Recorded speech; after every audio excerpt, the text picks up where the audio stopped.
Bienvenidos todos. Vamos a continuación al tema de partidos políticos, ahora con el tema conformación y estructura de los partidos. Comienzo a leer. Un partido puede estar conformado por organizaciones preferentemente obreras o campesinas, o profesionales o de características religiosas, o por alguna de ellas, combinadas.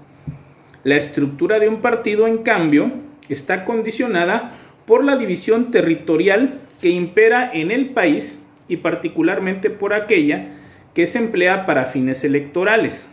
De esta manera, los partidos requieren órganos directivos que asuman en primer término las tareas nacionales y después órganos dirigentes en cada estado o provincia y en cada circunscripción que sirva para una finalidad electoral. Entre paréntesis vienen distrito, comuna, municipio, condado, etcétera, dependiendo del régimen político de cada país. En el caso de nosotros tenemos municipios. Podemos resumir diciendo que la conformación tiene una raíz de contenido social, en tanto que la estructura tiene una base territorial electoral. Bueno, ¿cómo entender esto? Las palabras conformación y estructura no son sinónimos, por lo tanto vamos a tratar de explicarlo. La conformación va a ser la parte social que va a integrar a un partido político, es decir, de dónde van a salir las personas que se van a sumar a un partido político. Por lo tanto, aquí nos manifiesta el texto de nuestro autor que los partidos políticos, y vamos a llevarlo principalmente a lo que es el terreno de nuestro país, van tomando a sus seguidores, a sus afiliados de diferentes sectores productivos de la sociedad.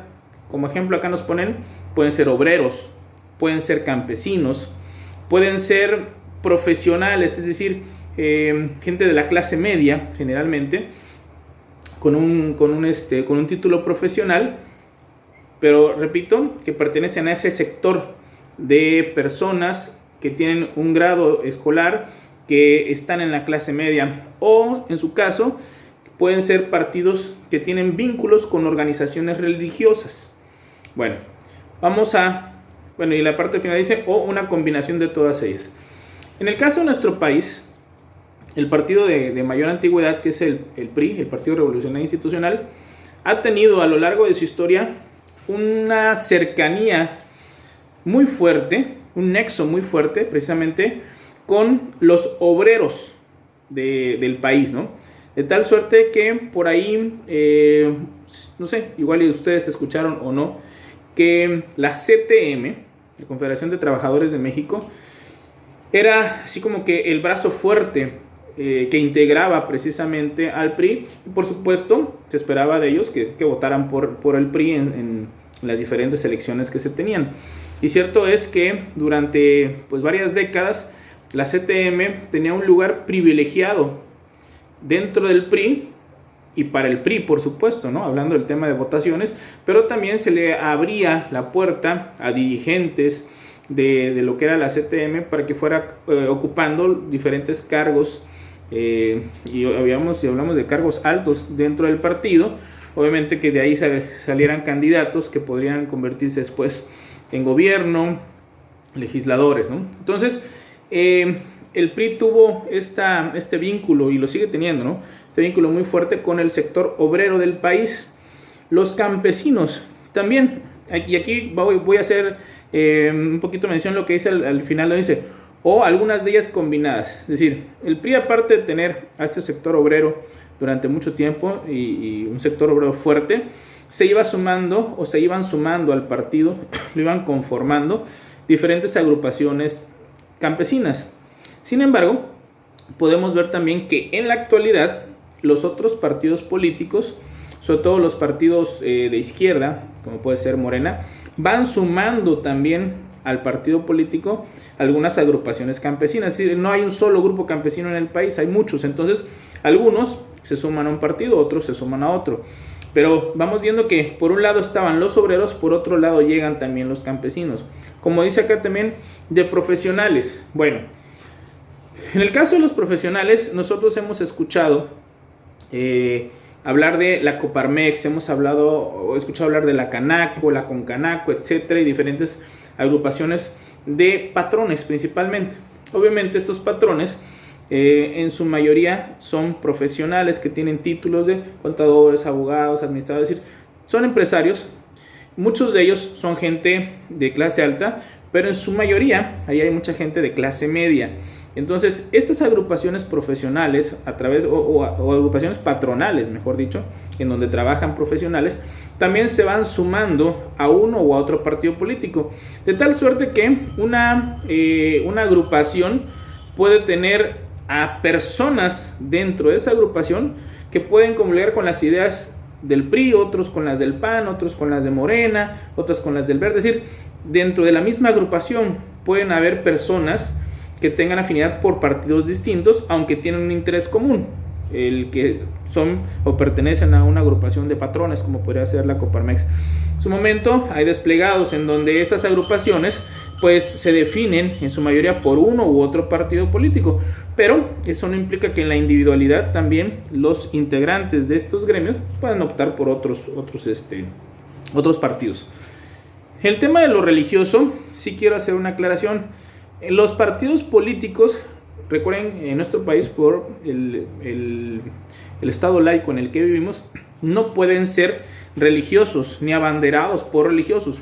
Sin embargo, no olvidemos que todas las personas en nuestro país tienen la libertad de profesar la religión que gusten, de tal suerte que aún los líderes religiosos tienen la posibilidad de votar, aunque no de ser votados, de tal suerte que ellos pueden tener vínculos con un partido político personal en cuanto a afinidad, y obviamente las iglesias, los grupos religiosos, también van tomando la opción que para ellos crean sea la mejor respecto a de lo que visualizan en un país para el progreso del mismo, ¿no?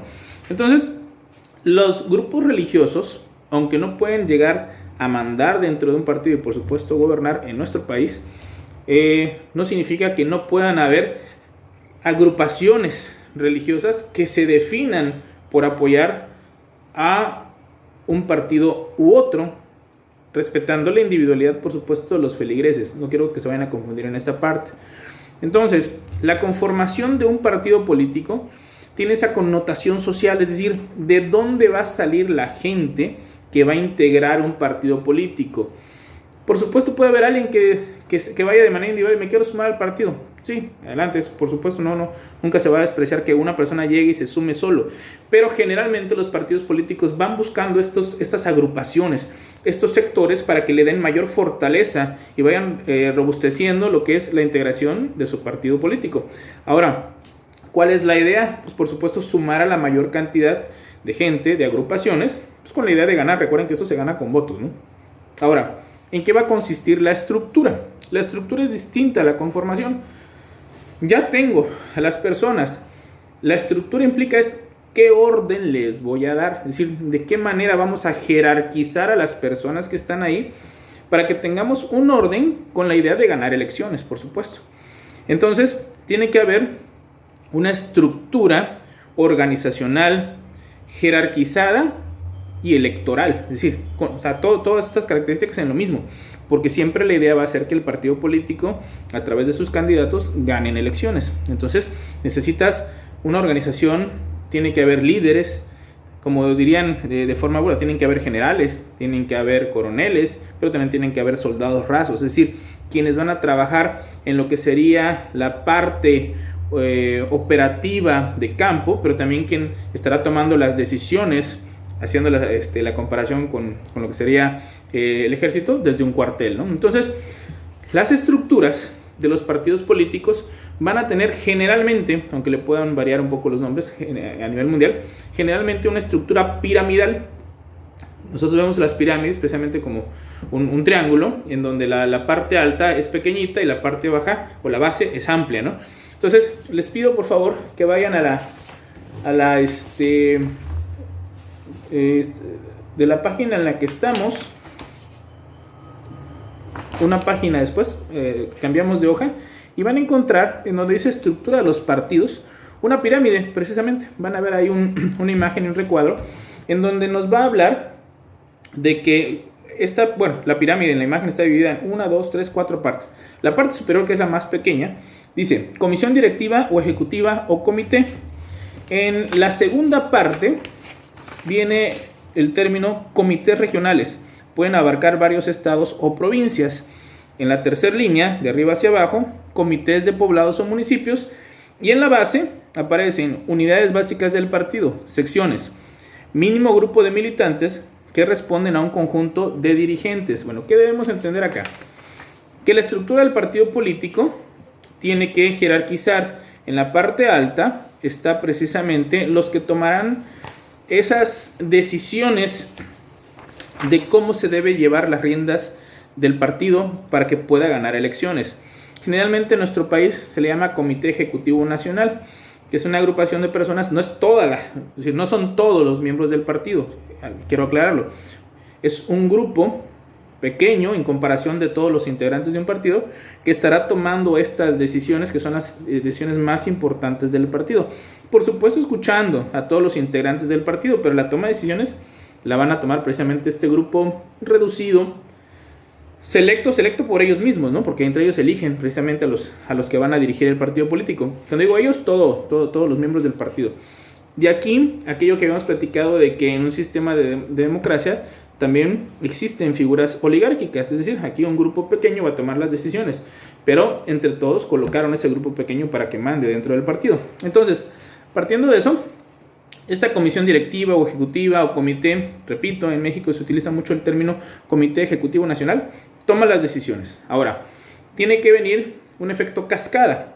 Se dicta la orden, ahora tiene alguien que ir obedeciendo esto. Por un tema de distribución territorial en un país tan grande como el nuestro, tiene que venir un segundo escalón, que son los comités regionales, que van a dividir al país y esto ya puede operar en cada partido como gusten, en la zona sur, en la zona norte, en la zona sur-sureste, en la zona península. Es decir, ya cada partido irá estructurando en base a lo que cree conveniente para que 2, 3, 4 estados, 5 estados sean coordinados por alguien en específico que a su vez rendirá cuentas al Comité Ejecutivo Nacional. Pero vendrá un siguiente escalón, que realmente aquí está inmerso en el mismo, en donde hay un comité ejecutivo estatal. Este comité ejecutivo estatal pues tiene que coordinarse con toda la gente de esta entidad federativa y responderle a este coordinador regional. Por lo tanto, pasamos del comité ejecutivo nacional a una coordinación regional, a una coordinación estatal, estamos hablando de todas las entidades federativas, y bajamos al siguiente escalón, que serían los comités de, como dice acá, poblados o municipios. En el caso de nosotros son comités municipales. Si ustedes recuerdan, en el centro de Tapachula van a encontrar algunos de los comités ejecutivos municipales. Si no me equivoco, de lo que es el Palacio Municipal, en sentido contrario de lo que sería la octava, podemos encontrar, creo que son 2 cuadras antes, en sentido contrario de lo que es la calle, al Comité Ejecutivo Municipal de Morena, que es el partido que actualmente gobierna el ayuntamiento de Tapachula. Entonces, el municipio de Tapachula. El PRI, tengo entendido que están las oficinas atrás de la unidad administrativa, por donde está el tribunal, y así podemos ir ubicando las oficinas de los comités municipales de cada partido político. Entonces, estos comités municipales, ¿qué tarea van a realizar? Pues tratar de hacer llegar lo que habíamos platicado, de promover la democracia, de invitar a la participación de los ciudadanos, generar lo que son diversos candidatos, en este caso de que vengan desde la base, desde el municipio, en todas las colonias, ejidos, cantones de lo que es el municipio de Tapachula. Y así igual va a pasar en Tuzantán, en Huehuetán, Tuzlachico, Cacahuatán, Suchiate, etc. Es decir, cada municipio del estado de Chiapas tiene su comité ejecutivo municipal que tiene que hacer las tareas precisamente de convencimiento en la sociedad municipal para que se sume a esta idea política que ellos representan. Ahora, para que esto se pueda realizar, van ahora sí a la base, a la unidad más pequeña, organizativa, estructural de lo que serían precisamente los partidos políticos, y que son aquí, como lo llama en la última parte, el último escalón de la pirámide, secciones. Estas secciones son, y quiero que lo identifiquen, una sección no necesariamente es una colonia. Una sección puede abarcar partes de 1, 2, 3 colonias. Es decir, Si ustedes toman su credencial de elector, van a encontrar que hay una parte donde dice sección y viene un número. Es decir, es la sección a la que ustedes pertenecen y en donde les toca votar, por supuesto. Entonces, esta sección es un espacio territorial. Así como un municipio es un espacio territorial, así como un estado es un espacio territorial, una región lo es y por supuesto un país, una sección también es un espacio territorial mucho más pequeño que un municipio, en donde el partido político va a trabajar precisamente buscando a las personas que habitan esa sección, que repito, pueden ser miembros de una colonia, de un ejido, de un cantón o de 2 colonias, etcétera, con la idea de convencerlos de que la idea política del partido al que representan es la idónea para que se convierta en gobierno municipal, estatal, nacional, por supuesto. Entonces, la estructura, repito, tiene una forma piramidal, en donde partimos generalmente desde la Ciudad de México, que es la capital del país, los comités ejecutivos, es decir, el Comité Ejecutivo Nacional de un partido. Segundo escalón, nos podemos ir a los comités regionales. Tercer escalón, los comités estatales. Luego, comités municipales y por último, las secciones.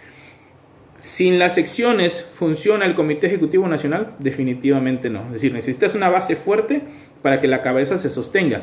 Pero también, para que las secciones puedan trabajar bien, se requiere de la coordinación, de la inteligencia, de la sabiduría que puedan tener estos dirigentes en los diferentes espacios o las diferentes oficinas, cúpulas de poder del partido, para que entonces se pueda trabajar de manera organizada y se puedan ganar elecciones. Por lo tanto, se necesitan las diferentes partes de esta pirámide para que el partido funcione bien, con la aclaración de que alguien que hoy está en una sección, el día de mañana puede ser el dirigente del partido político. O sea, no significa que estás en la sección y toda tu vida te la vas a pasar ahí. No. La idea de un partido político en una democracia precisamente es que cualquier persona, ya lo habíamos platicado, puede ocupar los diferentes cargos públicos del país, pero también los diferentes cargos dentro de un partido político. Entonces, repito, las secciones son la base. ¿Es lo más importante? Sí, al final de cuentas es el trabajo de campo, pero se necesita esa coordinación. Nosotros generalmente estamos pensando que es más importante la parte alta que la parte baja, ¿no?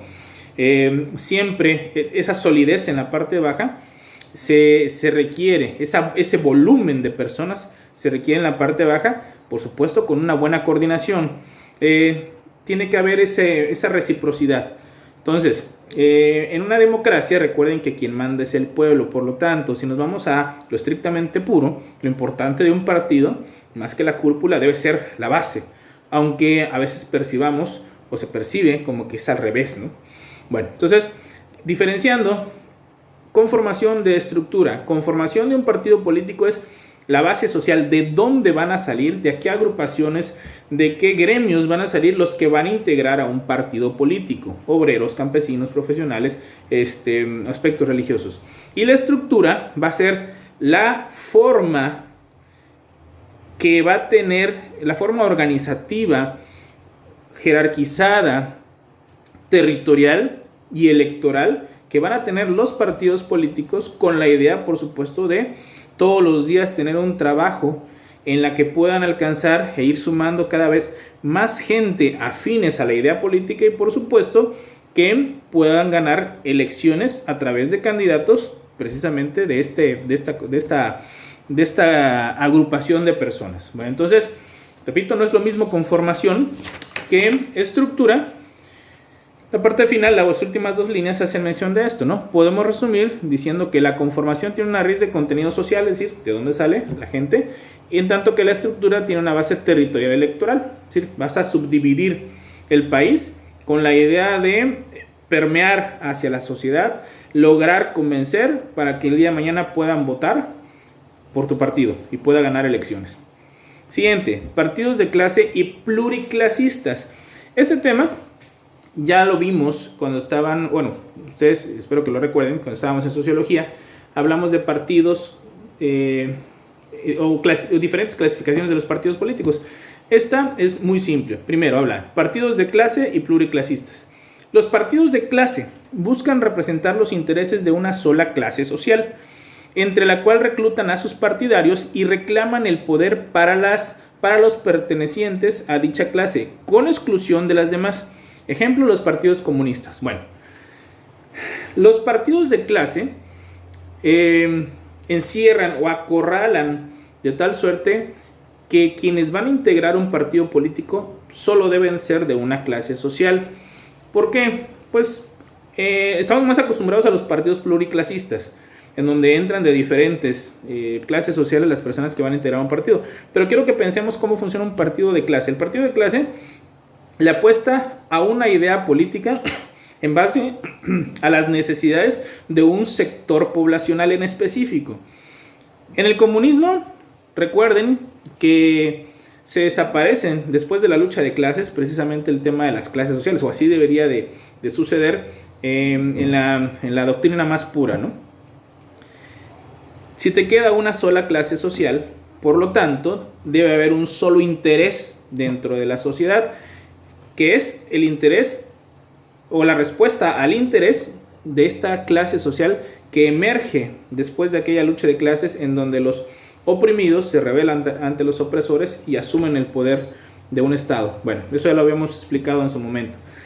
Derivado de esto, el partido o los partidos políticos solamente tienen la opción de representar una clase social. Entonces, ¿qué necesidad hay de que existan 2, 3, 4 partidos si solamente hay un interés? Repito, en la doctrina más pura. En la realidad nosotros hemos visto que no ha sido así. Los partidos o los países comunistas, aunque sí han implantado a lo largo de la historia del comunismo en los países, han implantado un solo partido, un partido comunista. La realidad es que hemos visto cómo incluyendo la Unión Soviética, por supuesto, el gran gigante comunista, han colapsado precisamente porque no se llevó al cabo tal cual, o no se pudo llevar a cabo tal cual, la doctrina comunista en los hechos. Pero al final del día, bajo lo que es el esquema puro del comunismo, pues hay una sola clase social, y si hay una sola clase social debe haber un solo partido que responda a los intereses de esa sola clase social.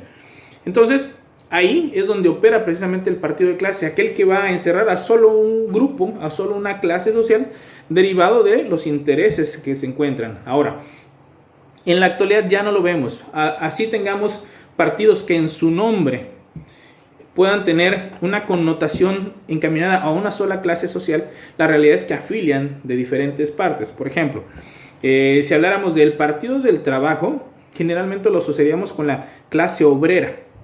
Sin embargo, en el Partido del Trabajo, en nuestro país sabemos que no solamente hay obreros, hay gentes de diferentes ámbitos sociales, de diferentes clases sociales, que son clase media, clase alta, clase baja, que van a estar conformando precisamente al partido político. Entonces, este ya es un partido pluriclasista que voy a explicar a continuación. Pero lo que quiero que entendamos es que existe la posibilidad de que un partido político decidiera solamente sumar y representar los intereses de una sola clase social, y con eso pretender ganar, pensando así: si toda la gente de la clase media vota a favor de mi partido, ganamos. O si toda la gente de la clase baja, que son muchos más en este país, vota por mi partido, ganamos. Y por lo tanto, con este partido político que le va a apostar solo a la clase baja, solo a los intereses de la clase baja, me voy a olvidar de los intereses, o le voy a prestar menos atención a los intereses de la clase media y la clase alta, tanto en propuestas como si el día de mañana este partido llega a ser gobierno. Entonces, el partido de clase, repito, es aquel que se va a circunscribir, a cerrar, a solamente ser integrado y representar los intereses de una sola clase social. Por supuesto, esto prácticamente solo lo podemos ver en el mundo que vivimos en la actualidad, en lo que sería el esquema comunista con un partido comunista. Ahora, contrapuesto al partido de clase, pues están precisamente los partidos pluriclasistas.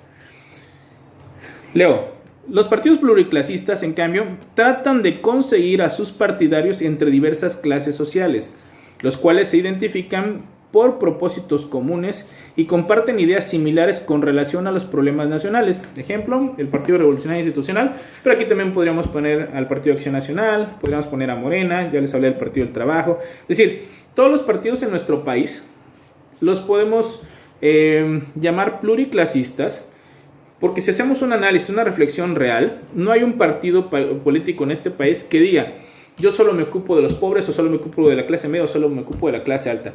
Por percepción podemos identificar algún partido un poco más identificado con la parte alta, con la parte media, con la parte baja.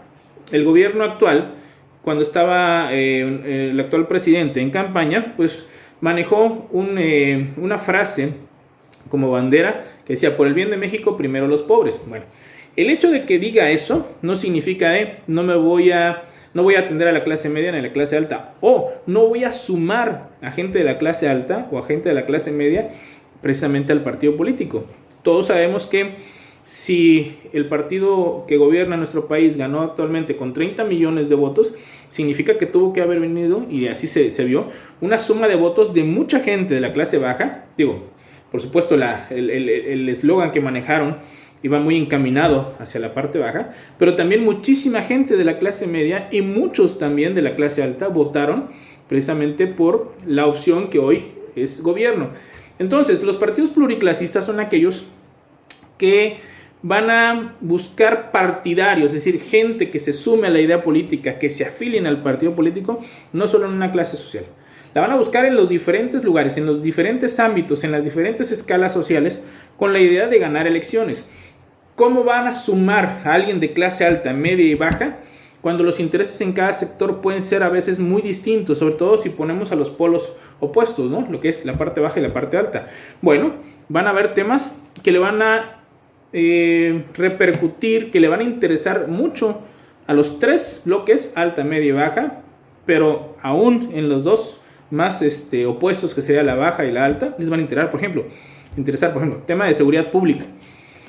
La seguridad pública es importante no solo para la parte alta, la parte baja, es importante para todos, de tal suerte que ahí vas encontrando puntos de interés que, si el partido político sabe canalizarlos y hacerles ver a los de la clase alta como a los de la clase baja que la idea de seguridad pública que tiene ese partido va a ayudar a unos y a otros a vivir mejor, a vivir tranquilos, a vivir en libertad, entonces te vas sumando a esa idea política sin que te esté interesando o quitando el sueño de que se sume alguien de la clase alta o alguien de la clase media o alguien de la clase baja, porque tienen intereses comunes todos los sectores, todas las clases sociales de este país, porque te están diciendo: necesitamos seguridad pública. O lo que estamos viendo ahorita, hemos visto cómo este tema de salud pública, el tema de esta pandemia que estamos viviendo, ha terminado por arrebatarle la vida precisamente a través de este virus que está viviendo en el mundo actualmente, a gente de todas las clases sociales. Por lo tanto, aquí el partido político que busca jalar partidarios a su idea política plantea algo de interés de todas las clases sociales, no solo de una.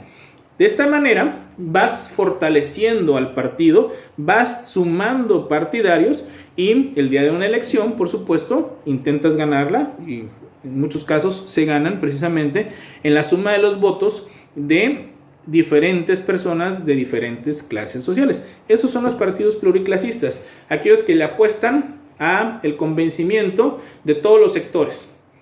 El partido de clase que vimos primero le apuesta a una sola clase social. Repito, el Partido Comunista pues es el más obvio, ¿no? Por el esquema doctrinario de cómo funciona el comunismo. En la actualidad, prácticamente en todo el mundo entero, prácticamente, repito, porque hay todavía países que manejan el esquema del Partido Comunista, se manejan los partidos pluriclasistas, en donde buscas ganar elecciones afiliando a gente de las diferentes clases sociales que voten, bueno, primero que comulguen con la idea del partido y por supuesto que voten el día de elección a favor de este partido político. Entonces, ahí está la primera clasificación de partidos de clase y pluriclasista. En la siguiente elección, que nos llevará un poquito más tiempo, explicaremos los partidos de cuadro, partidos de masas y partidos de electores. Cuando estuvimos en primer cuatrimestre yo expliqué, porque así venía la clasificación en el texto de sociología, solamente lo que fueron los partidos de cuadro y partidos de masas. Espero que hagan un poquito de memoria y recuerden un poquito de eso. Pero aquí se suma una tercera opción en esta clasificación, que van a ser los partidos de electores. Entonces, como esto llevará un poquito de más tiempo, lo dejaremos para la siguiente lección. Que pasen muy buen día.